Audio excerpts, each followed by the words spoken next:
Uni Soviet sudah bubar lebih dari 20 tahun yang lalu. Namun, masih banyak orang yang menganggap simbol palu arit sebagai simbol Rusia. Padahal Rusia sudah memiliki lambang yang sama sekali berbeda, yaitu elang berkepala dua.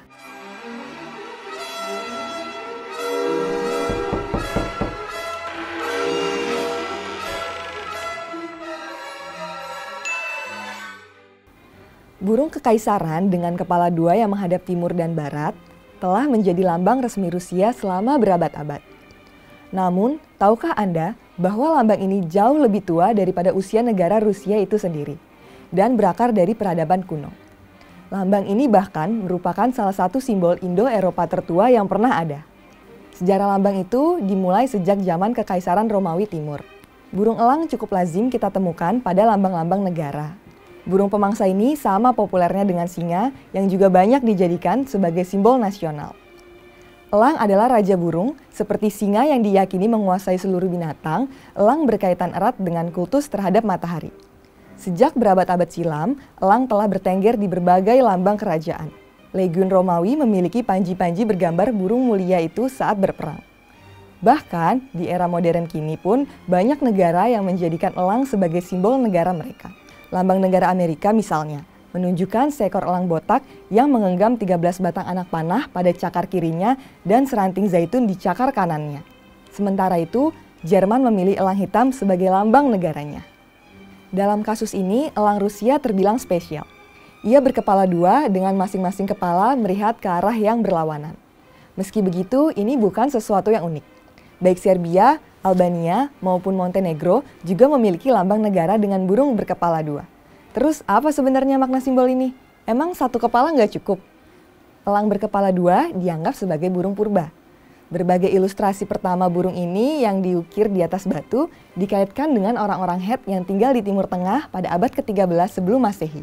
Sejak saat itu, elang berkepala dua telah muncul dari waktu ke waktu, baik di timur maupun di barat. Namun, Kekaisaran Bizantiumlah yang mengangkat derajat burung ini ke tingkat yang sangat mulia. Dalam sebuah kuliah mengenai sejarah lambang Rusia, sejarawan Evgeny Vselov mengatakan bahwa ketika Bizantium tak memiliki lambang resmi, elang berkepala dua sudah muncul pada pakaian-pakaian koin kaisar. Elang berkepala dua melambangkan kesatuan. Mereka ingin menekankan bahwa kekaisaran menyatukan timur dan barat di bawah sayap-sayapnya. Elang itu memiliki dua kepala, tapi hanya satu tubuh. Kebanyakan sejarawan percaya bahwa seluruh bangsa yang kini memiliki lambang elang berkepala dua mewarisi ini dari Bizantium melalui pernikahan antar dinasti. Pada abad pertengahan, kita nggak bisa mengambil lambang negara lain begitu saja, hanya karena kita menyukainya. Itu merupakan pertanda aliansi alias hubungan baik. Begitulah awalnya Serbia, Albania, dan Montenegro mendapatkan lambang negara mereka dan Rusia pun mengekor. Pada tahun 1472, Ivan III, sang pangeran agung Moskow, menikahi putri Bizantium, Sofia Palaiologina. Beberapa dekade kemudian, pada tahun 1497, lambang resmi Rusia yang pertama dengan seekor elang berkepala dua pun muncul. Bagi Ivan, mendukung warisan Bizantium sangat penting. Pada tahun 1453, orang-orang Turki berhasil menaklukkan ibu kota Bizantium, Konstantinopel. Otomatis, Rusia menjadi penguasa utama Ortodoks. Dengan demikian, sayap elang berkepala dua mulai menyelimuti barat dan timur. Menurut sejarawan, sebelum kekaisaran itu runtuh, Bizantium selalu dianggap sebagai kekuatan adidaya. Bahkan setelah kejatuhannya, para penguasa Rusia ingin mengasosiasikan negaranya sebagai simbol Bizantium. Elang berkepala dua di Rusia selalu disertai dengan simbol nasional lain. Pada perisai yang menggantung di dada elang, terdapat gambar seorang penunggang kuda yang membunuh ular dengan tombak. Penunggang kuda adalah simbol ibu kota Rusia, Moskow, dan biasanya mewakili Santo Gregorius si pembawa kejayaan. Namun, karena Rusia adalah negara sekuler, ini hanyalah interpretasi populer, bukan sesuatu yang resmi. Sepanjang sejarah, elang berkepala dua Rusia telah beberapa kali mengalami perubahan. Awalnya ia berwarna emas, kemudian berubah menjadi hitam, dan kini kembali berwarna emas. Burung itu pun telah beberapa kali mendapatkan dan kehilangan mahkota di atas kepalanya. Saat ini terdapat satu mahkota yang mengambang di atas masing-masing kepala, yang sekali lagi melambangkan kesatuan. Di cakar-cakarnya, sang elang memegang sebuah bola dan tongkat kerajaan sebagai simbol kekuasaan dan otoritas. Sebetulnya, interpretasi lambang Rusia saat ini sangat mirip dengan apa yang digunakan pada era Kekaisaran Rusia. Setelah monarki digulingkan pada tahun 1917, elang berubah warna menjadi putih. Ketika kaum Bolshevik berkuasa, burung itu beristirahat selama sekitar 70 tahun dan digantikan oleh palu dan arit. Sejak tahun 1993, elang berkepala dua kembali membentangkan sayapnya, masih melihat ke arah yang berlawanan, dan mengenakan 3 mahkota di atas kedua kepalanya.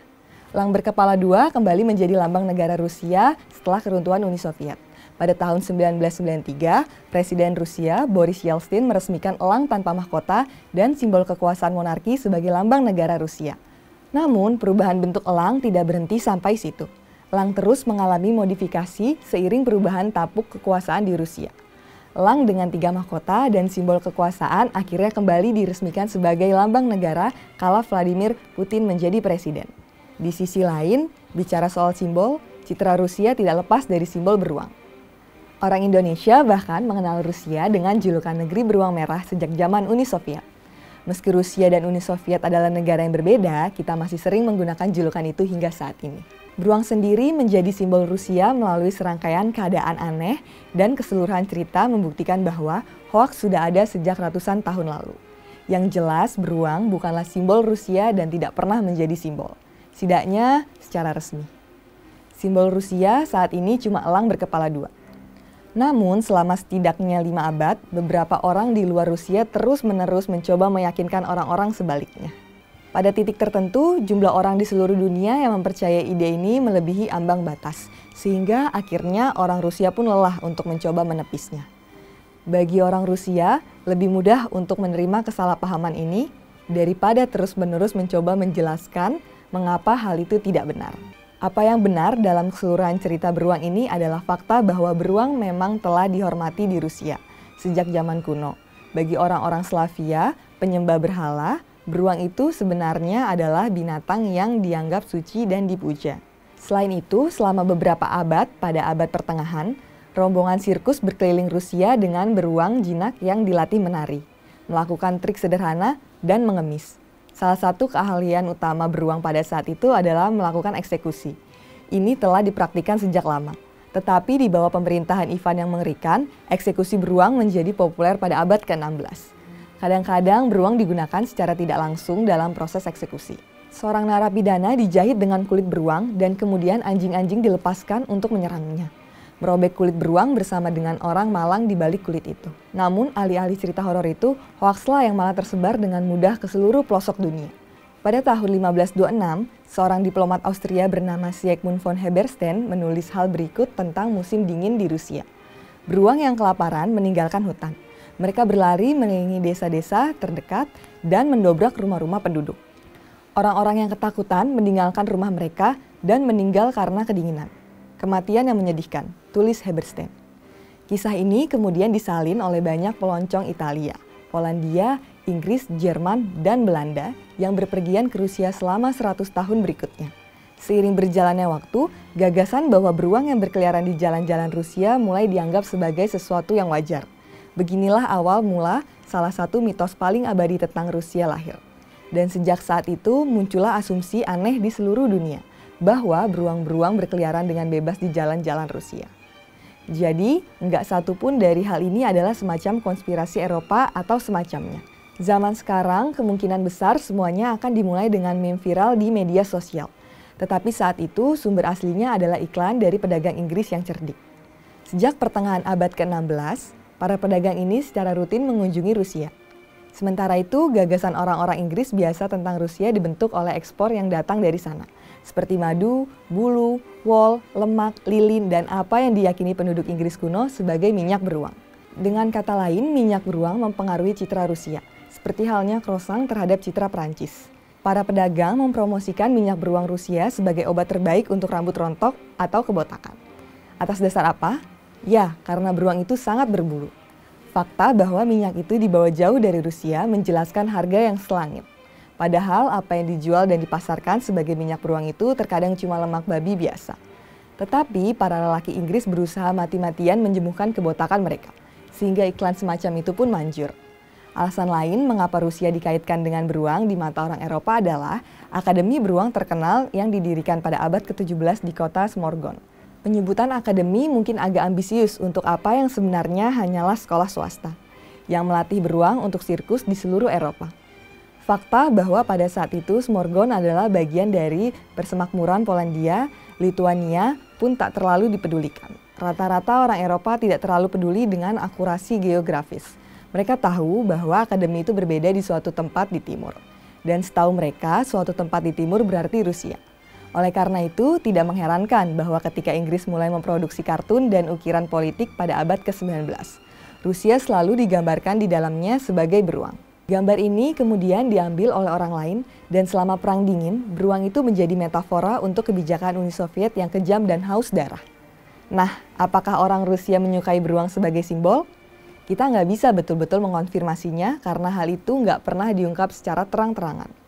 Namun, popularitas beruang Rusia di Eropa memang sangat erat, sehingga Soviet memutuskan bahwa citra negatif beruang setidaknya dapat ditampilkan secara lebih positif, hanya dengan mengingatkan Barat bahwa beruang adalah hewan yang sangat berani, kuat, dan ulet. Belum lagi, itu adalah maskot yang sangat bagus untuk Olimpiade. Banyak penonton meneteskan air mata ketika maskot beruang itu membumbung tinggi ke langit di atas lusinan balon pada upacara penutupan Olimpiade Moskow 1980.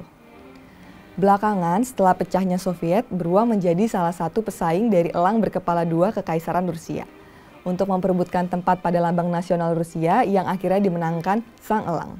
Namun, beruang itu muncul kembali di awal tahun 2000-an ketika dipilih sebagai simbol Partai Rusia Bersatu yang berkuasa. Nah, orang Indonesia mengenal Rusia dengan julukan negeri beruang merah sejak zaman Uni Soviet. Namun, orang Rusia sendiri mungkin nggak pernah mendengar julukan tersebut. Sebagai pewaris Kekaisaran Rusia, Uni Soviet kayaknya memang pantas dijuluki negeri beruang.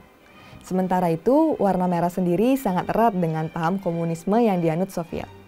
Dalam politik, bendera merah didominasi oleh simbol sosialisme, komunisme, marxisme, serikat buruh, politik sayap kiri, dan sejarah anarkisme yang telah dikaitkan dengan politik sayap kiri sejak Revolusi Prancis. Namun, julukan negeri beruang merah tidaklah relevan dengan Rusia, karena negara itu dan Soviet nggak sama. Rusia pun nggak menganut ideologi komunisme. Menurut Anda gimana? Saya Karona Julin untuk Vigosti Asumsi.